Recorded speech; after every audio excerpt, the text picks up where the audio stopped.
anak bernama Runa yang baru aja lulus kuliah di tahun 2011. Dia ngelamar pekerjaan di Kemenaker Trans.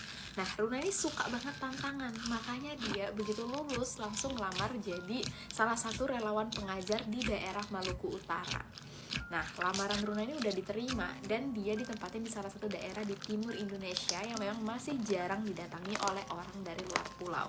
Udah sampai di desa, Runa dijemputlah oleh orang dinas setempat yang merupakan utusan dari kementerian. Orang ini udah nunggu di sungai. Kemudian diajaklah ke rumah yang bakal ditinggalin oleh Runa. Desa tempat Runa ditugaskan ini belum dialirin listrik. Enggak semua orang kebagian, dan kebetulan di desa ini juga kebanyakan tuh belum ada listriknya. Kalau udah sore sekitar jam 5, semua orang langsung pulang ke rumah, gak ada kegiatan lagi di luar. Nah, yang berasal dari kota besar menganggap ini adalah sebuah tantangan, dia udah mempersiapkan diri. Dan di desa ini rata-rata itu transmigran yang udah tinggal di situ selama puluhan tahun. Di desa ini ada tambang gede. Jarak antara desa ke tambang ini sekitar 1 hari. Dan rata-rata masyarakat di sini berprofesi sebagai buruh tambang. Kebanyakan anak laki-laki dan pria dewasa itu pasti kerja di tambang. Nah, jaraknya jauh, kadang-kadang mereka nggak langsung pulang, tapi nginep dulu di daerah tambang. Soalnya kan capek ya kalau langsung pulang, mana perjalanannya sehari. Berhubung urusan perutnya masih sulit, jadi anak-anaknya juga kurang untuk didukung soal pendidikan. Apalagi belum ada listrik, jadi wajar kalau pendidikan itu bukan hal nomor 1 di kepala mereka. Runa dengan gigih berusaha untuk mendatangi satu persatu rumah warga, menjelaskan pentingnya pendidikan, ngajakin para orang tua ini biar mendukung anaknya ikut kegiatan belajar mengajar. Runa sendiri sampai ngeluarin uang pribadinya buat beli coklat, permen, pokoknya menciptakan suasana belajar yang menarik buat anak-anak. Selama 2 bulan itu nggak ada kejadian mistis sama sekali. Padahal Runa tinggal di rumah dinas sendirian, nggak ada listriknya, cuma tidur pakai lampu cemprong atau cemprong, maaf kalau penyebutannya salah, untuk menuhin kebutuhannya sehari-hari kayak mandi, cuci. Itu Runa harus jalan sekitar 2 km untuk ngambil air. Dia biasanya pakai 2 jerigen air, diisi penuh terus disimpan buat kebutuhan sehari-hari. Hanya pagi sampai sore baru habis. Tempat Runa tinggal ini ada beberapa blok, dari blok A sampai blok E. Runa tinggal di blok A. Sungai tempat Runa mengambil air itu ada di blok E, dan setiap kali Runa mengambil air, dia akan melewati sebuah rumah yang berada persis di depan sungai.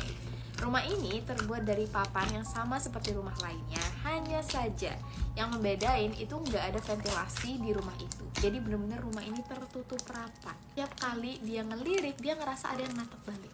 Nggak tahu kenapa selalu pengen noleh ke arah situ. Kebetulan penghuni rumahnya keluar, mau ngambil air juga. Penghuninya nanya, mau ambil air, mau ngajar ya Bu? Iya Pak, mari Pak, gak ada apa-apa nih. Suatu hari, Runa kedatangan seorang bidan bernama Lia dan mantri bernama Ridwan.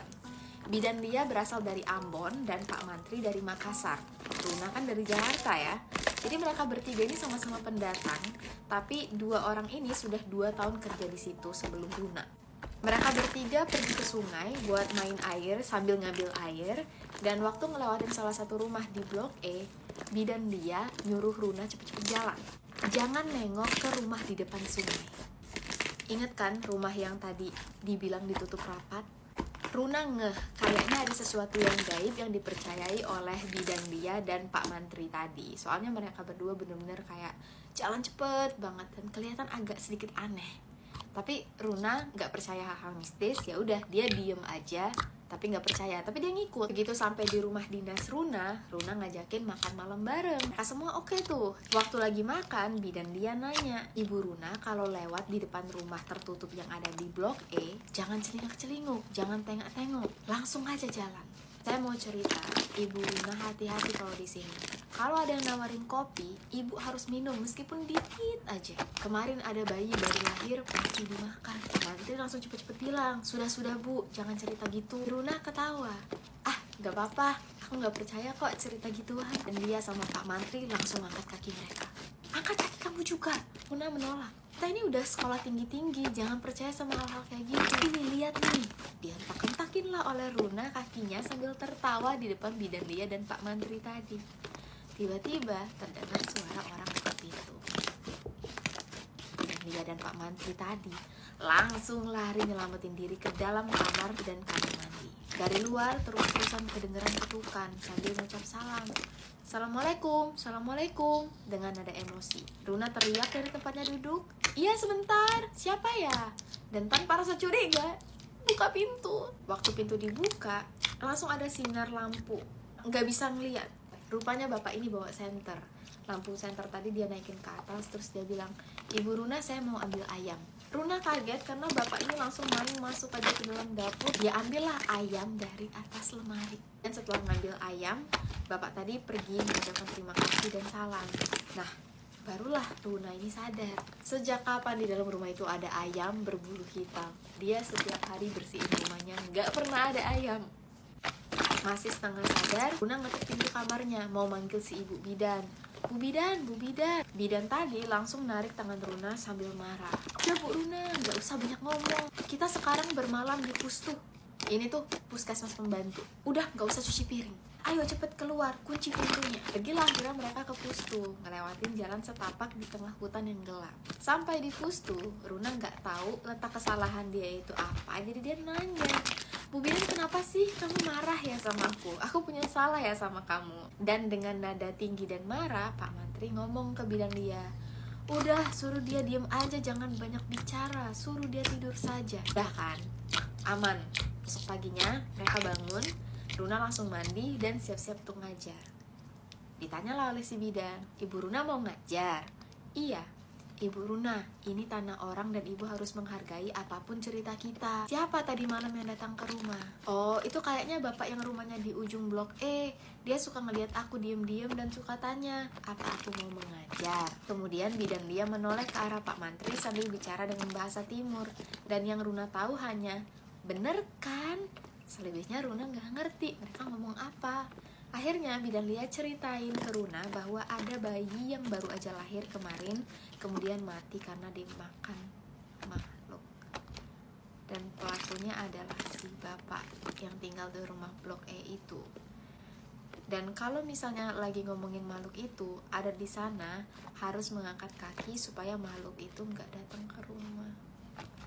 Sejak saat itu Runa tinggal di pustu setiap malam dan dia pergi ngajar dengan ketakutan akan diserang oleh makhluk tersebut. Runa sebenarnya enggan kembali ke rumah dinasnya, tapi dia harus mandi dan ganti baju saat sore hari setelah aktivitasnya seharian. Runa tetap harus ngambil air di sungai yang ngelewatin rumah itu, dan Runa selalu ingat pesan bidan dia kalau dia nggak boleh nengok ke arah rumah itu.